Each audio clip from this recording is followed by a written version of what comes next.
जय स्वामीनारायण मंडळी, मी जयश्री चौधरी तुमचं माझ्या यूट्यूब चॅनलमध्ये स्वागत करत आहे. तर आज आपण मनातील महाभारतातील एका अशा पात्राला जाणून घेऊया की तो इतका धर्माच्या बाजूने असायचा की त्याचा रथ नेहमी 4 बोट जमिनीच्या वर चालायचा. तरी त्याने द्रौपदीला चौरसावर का लावली असेल? भगवद्गीता समजून घेण्याआधी आपण पात्र समजून घेतोय. चला त्याच एका पात्राचं विश्लेषण समजून घेऊया. धर्म हा मंदिरातल्या दिव्यासारखा फक्त एका जागी पेटत नाही, तो मनातल्या अंधारात वाट दाखवणारा शांत प्रकाश असतो. सत्य, न्याय, करुणा आणि कर्तव्य यांचा समतोल साधताना माणूस अनेकदा तुटतो, पण तरीही योग्य दिशेने चालत राहण्याची जी हट्टी तयारी असते तीच धर्माची खरी ओळख असते. युधिष्ठिराचं आयुष्य या प्रकाशाचं जिवंत उदाहरण ठरतं. त्याने धर्म जाणला, पण प्रत्येक क्षणी तो जगताना अंतर्मनाशी संघर्षही केला. तो नियमांमध्ये बंदिस्त नव्हता, तर प्रामाणिक स्पंदनात जगत राहिला. प्रत्येक नात्यात, प्रत्येक निर्णयात, प्रत्येक द्वंद्वात धर्म म्हणजे स्वतःच्या फायद्यापलीकडे जाऊन दुसऱ्याच्या वेदनेला स्पर्श करणं, अहंकार शांत करून भीतीवर मात करणं आणि न्यायासाठी उभं राहणं. पण द्वेषाशिवाय युधिष्ठिरानेही चुका केल्या, तडजोडी केल्या, पण त्या प्रत्येक जखमेने त्याला धर्माचं अधिक खोल भान दिलं. धर्म समजणं सोपं, पण कठीण क्षणी तो जगणं म्हणजे स्वतःशी चाललेलं सर्वात खोल युद्ध. आणि युधिष्ठिराचं आयुष्य हेच युद्ध शांतपणे लढण्याची कथा आहे. शेवटी धर्म हा शब्द नाही, नियम नाही, तो अशी जाणीव आहे जी माणसाला युधिष्ठिरासारखं प्रत्येक कृतीत थोडं अधिक माणूस बनवत राहते. युधिष्ठिराचा जन्म धर्माच्या अंशातून झाला म्हणतात, पण त्याची खरी ओळख जन्मात नव्हती, ती प्रत्येक कठीण क्षणी घेतलेल्या निर्णयात होती. भीष्म, विदुर आणि द्रोण यांच्या संस्कारांनी त्याच्या मनात सत्याचं बीज रुजवलं, जे संकटाच्या वादळातही उखडलं नाही. सत्ता, लोभ आणि सूड यांच्या आवाजातही त्याने कर्तव्यांचा मंद पण ठाम स्वर ऐकला. वनवास, अपमान आणि तुटलेपणातही संयम धरून राहणं हीच त्याची सर्वात मोठी साधना ठरली. युद्ध टाळण्यासाठी केलेले प्रयत्न त्याच्या मनातील करुणेचं दर्शन घडवतात, तर राजा म्हणून न्यायप्रियतेने वागणं त्याच्या धर्माची प्रत्यक्ष अभिव्यक्ती बनतं. तो चुका करणारा माणूस होता, जुगार, अर्धसत्य, अंतर्मनाची वेदना, पण त्या प्रत्येक जखमेने त्याला स्वतःशी अधिक प्रामाणिक केलं. युधिष्ठिर परिपूर्ण नव्हता, तो सतत स्वतःला समजून घेण्याचा प्रयत्न करणारा प्रवासी होता. म्हणूनच त्याचं आयुष्य सांगतं, धर्म म्हणजे निष्कलंक सण नव्हे, तर तुटूनही सत्याच्या दिशेने चालत राहण्याची शांत, हट्टी आणि वेदनांनी घडलेली जिद्द असणं म्हणजे धर्म. युधिष्ठिराच्या त्या प्रसंगात परिस्थिती, परंपरा आणि शकुनीचं कपट यांना पूर्ण दोष देता येत नाही. मुख्य जबाबदारी त्याचीच ठरते, कारण धर्माची जाणीव असणारा माणूस चूक करतो तेव्हा ती सामान्य चूक राहत नाही, ती सजग दुर्लक्ष ठरते. जुगाराचं आव्हान स्वीकारणं ही पहिली चूक होती, पण सतत हरत असताना थांबण्याची क्षमता न दाखवणं ही मोठी चूक ठरली. धर्मराज म्हणून त्याच्याकडून अपेक्षा विवेकाची होती, पण त्याने निर्णय परंपरेच्या भीतीवर सोपवला. भाऊ आणि स्वतःला पणाला लावताना तो केवळ खेळ हरत नव्हता, तर नात्यांची जबाबदारीही विसरत होता. द्रौपदीला पणाला लावण्याचा क्षण सर्वात गंभीर ठरतो, कारण त्यावेळी तो स्वतःलाही हरलेला होता.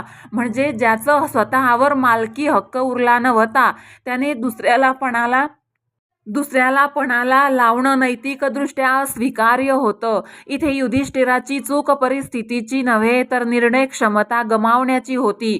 तत्वज्ञान स्पष्ट आहे, धर्माची ओळख असणं माणसाला चुकांपासून मुक्त करत नाही, उलट त्याच्या चुका अधिक जबाबदार ठरतात.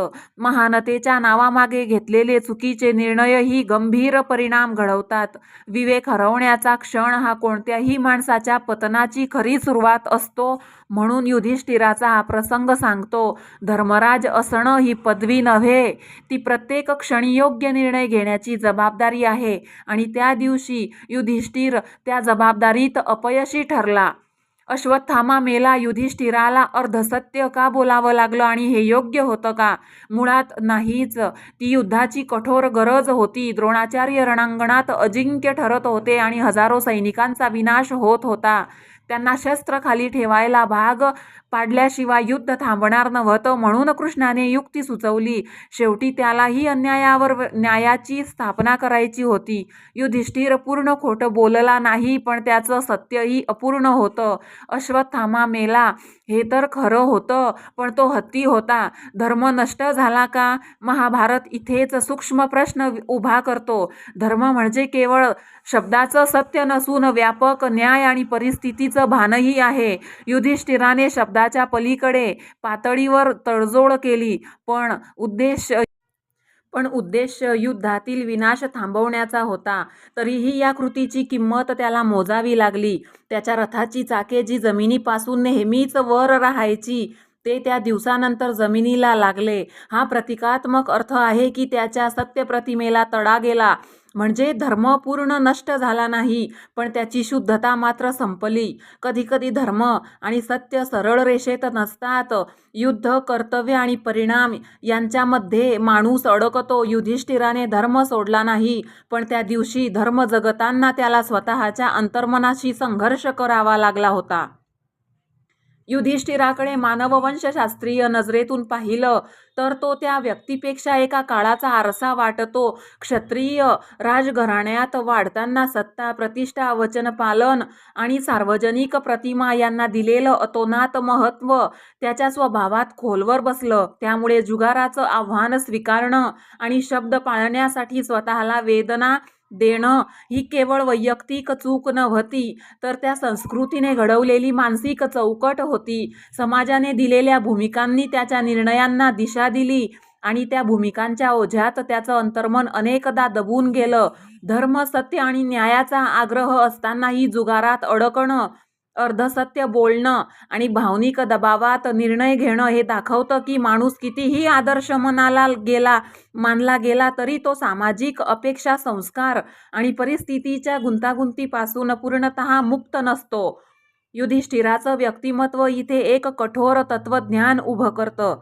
माणूस स्वतःचा असतोच, तितकाच तो आपल्या काळाचा आणि समाजरचनेचा परिणामही असतो. आणि त्याच्या महानतेत जितकी त्याची ताकद असते, तितक्याच स्पष्टपणे त्याच्या मर्यादाही दिसत राहतात.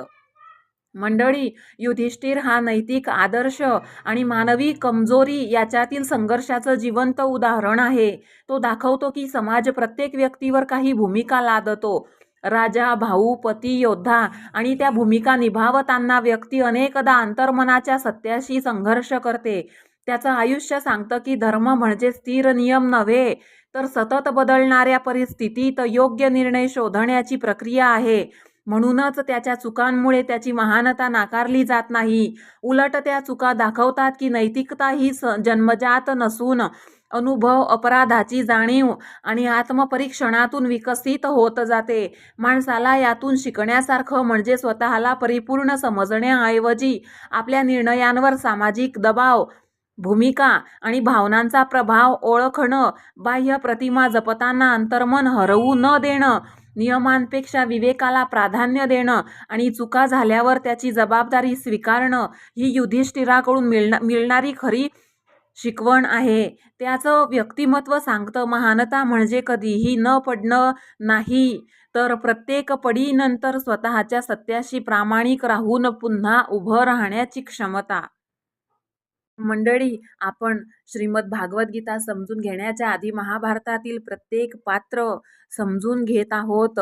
तर आज हे युधिष्ठिराचं पात्र तुम्हाला कसं वाटलं मला कमेंट करून नक्की सांगा. आवडल्यास शेअर करा, सबस्क्राईब करा आणि लाईक करायला विसरू नका. सगळ्यांना सेंड करा आणि दुसरं पात्र मी घेऊन येईल, भीमाचं नाही तर अर्जुनाचं.